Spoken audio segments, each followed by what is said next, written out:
на помежи, каменные вежи, железные двери, замки и засовы, таемные пастки, подземные сховы, молчаливые маски на тварах аховы, им сердце и души оплетены дротом и током, отручена кровь.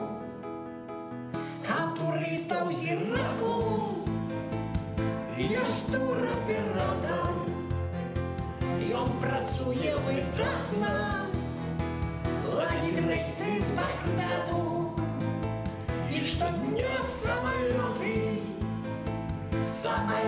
з Багдату приземляются в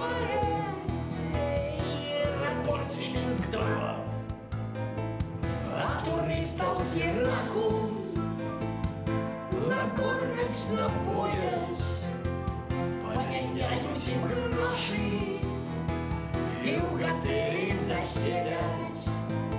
А праз пару днёчков их туроператор повезел на кірунку литовской мяжи. А туристы з Іраку отдали ему гроши, заплатили не трошки, а 1000 евро.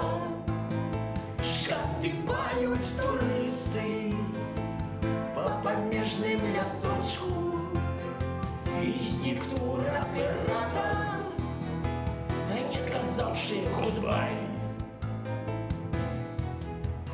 Туроператор, ён вам не аматар, ён мае сапраўдны жалезны характар. Турыстам з Іраку ён рай абяцае, і вось у руцэ ў яго ключык ад раю. Ідзіце, ідзіце за гэтым лясочкам, Еўропа чакае на вас.